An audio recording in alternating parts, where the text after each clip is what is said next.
নমস্কার বন্ধুরা, অমল দাস রিসাইটেশন চ্যানেলে জানাই সকলকে স্বাগত। আজকে ভোর 5টায় উঠে আমরা চলে এলাম রানাঘাটের অদূরে শিবপুর ঘাটে।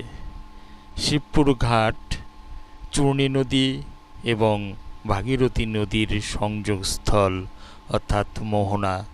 এই মোহনাতে অনেক দিন ধরেই আসবো বলে অনেক দিন ধরে আসা হচ্ছিল না, তাই আজকে সকালবেলা ঘুম থেকে উঠেই চলে এলাম এই চূর্ণী নদীর মোহনা দেখতে।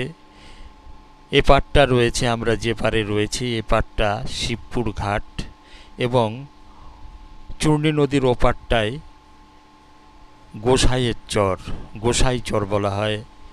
গোসাইচর গ্রাম, মূলত দুটি গ্রামই কৃষিভিত্তিক গ্রাম। আর আমরা এই ঘাটে স্নান করব, এখান থেকে গঙ্গা জল নিয়ে যাব, তাই সকাল সকাল আমাদের বাহন স্কুটিতে করে চলে এসেছি এই ঘাটে। আর দেখুন, এই ঘাটের পাশেই রয়েছে একটি ইট ভাটা। গঙ্গার ধার ঘেঁষে অনেক ইট ভাটা রয়েছে। এই ইট ভাটাগুলির মধ্যে এই ভাটাও একটি অন্যতম ভাটা। দেখুন, এই সাইডটা সোজা চলে গেছে চূর্ণী নদী এখান থেকে রানাঘাট, আড়ংঘাটা, বগুলা, মাঝদিয়া হয়ে চলে গেছে বাংলাদেশের দিকে। দেখুন, এই নদীর ঘাট ধরেই আমরা, ঘাটের ধারের রাস্তা ধরেই হাঁটছি, আমরা ওপারেও যাব। দেখুন, একেবারে সবুজ মনোমুগ্ধকর দৃশ্য, চোখ জুড়িয়ে যায় এমন সবুজ দৃশ্য এখানকার। আর এখানকার জল একদম স্বচ্ছ, পরিষ্কার, পরিচ্ছন্ন। কিন্তু এই চূর্ণী নদী যত বাংলাদেশের দিকে এগিয়েছে তত নোংরায় ভরে গেছে। সেখানে রয়েছে অসংখ্য কচুরিপানা। দেখুন, এখানে দুটি নৌকা বাঁধা রয়েছে, অসম্ভব সুন্দর দৃশ্য। আর আমার চ্যানেলটি যদি আপনাদের ভালো লাগে বা আমার চ্যানেলে যদি আপনারা নতুন হয়ে থাকেন, আমার চ্যানেলটিকে অবশ্যই সাবস্ক্রাইব করবেন, সঙ্গে বেল আইকনটিও প্রেস করে দেবেন। দেখুন, এখানে রয়েছে ফেরিঘাট।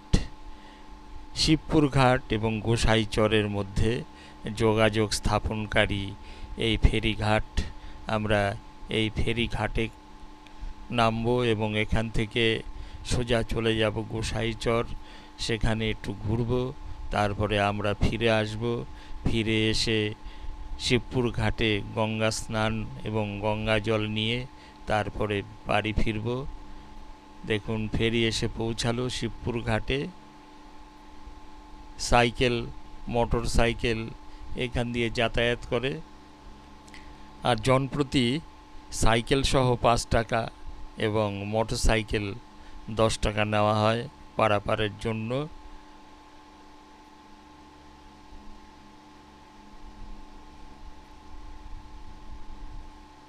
গোসাইচর থেকে মানুষ শিবপুর ঘাটে চলে আসছে। দেখুন, আমরা যাচ্ছি এখন গোসাইচরে, চূর্ণী নদী পার হচ্ছি। সামনেই দেখা যাচ্ছে ভাগীরথী নদী, চূর্ণী এবং ভাগীরথীর মোহনা। আর দূরে দেখা যাচ্ছে সবুজ দ্বীপ। শীতকালে এখানে বহু মানুষ পিকনিক করতে আসেন। ওই যে দ্বীপটি দেখা গেছে, ওই দ্বীপটিকে মাঝখানে রেখে ভাগীরথী নদী 2 ভাগে ভাগ হয়ে গেছে। আমরা রয়েছি সামনের দিকের সাইডে, আর পেছন দিক দিয়েও ভাগীরথী নদী গেছে। আর একেবারে মোহনায় রয়েছি আমরা। মোহনা থেকে আমার বন্ধু গঙ্গার জল নিচ্ছে। এখন চলছে জোয়ার। অত্যন্ত সুন্দর এবং মনোরম দৃশ্য। আপনারা যদি ইচ্ছে করেন রানাঘাট বা পায়রাডাঙ্গা থেকে আপনারা কিন্তু এই জায়গাটি ঘুরে যেতে পারেন। আর এখন চলছে প্রচণ্ড দাবদাহ। এই দাবদাহ থেকে বাঁচতে আপনারা কিন্তু সকাল সকাল চলে আসতে পারেন এই শিবপুর ঘাটে। শিবপুর ঘাটে কিন্তু স্নান করার কোনো ঘাট নেই। যারা গঙ্গায় স্নান করেন তারা কিন্তু চলে যান মুকুন্দপুর ঘাটে, সেখানে স্নানের ব্যবস্থা রয়েছে। দেখুন সূর্য উঠছে, অপূর্ব মনোরম দৃশ্য এখানে তৈরি হয়েছে। বলতে বলতেই আমরা কিন্তু চলে এসেছি একেবারে গোসাইচরের যে ঘাট, সেই ঘাটের কাছে। এখান থেকে আমরা গোসাইচরের কিছুটা দৃশ্য দেখব। আর এই যে মাঝি, আর এখানে দেখুন এই যে একটি বিল্ডিং তৈরি হয়েছে, এটি কিন্তু নমামি গঙ্গে প্রকল্পের আওতায় এখানে একটি নদিয়া জেলা পরিষদ থেকে ঘর তৈরি করা হয়েছে। আমরা চলে এলাম গোসাইচরে, অত্যন্ত সুন্দর এবং মনোরম জায়গা। মূলত এই গ্রামগুলো কৃষি ভিত্তিক গ্রাম, কৃষির ওপরে নির্ভর করে। আর এখান থেকে সবুজ দ্বীপের দৃশ্যটা কিন্তু খুব সুন্দর দেখা যাচ্ছে। আর দেখুন একেবারে গঙ্গার খুব কাছাকাছি চলে এসেছি। আর এটি কিন্তু মূল গঙ্গা। আর আমরা যেখান দিয়ে পার হলাম নৌকা, সেটা কিন্তু চূর্ণী এবং ভাগীরথীর মোহনা। অত্যন্ত সুন্দর এবং মনোরম দৃশ্য।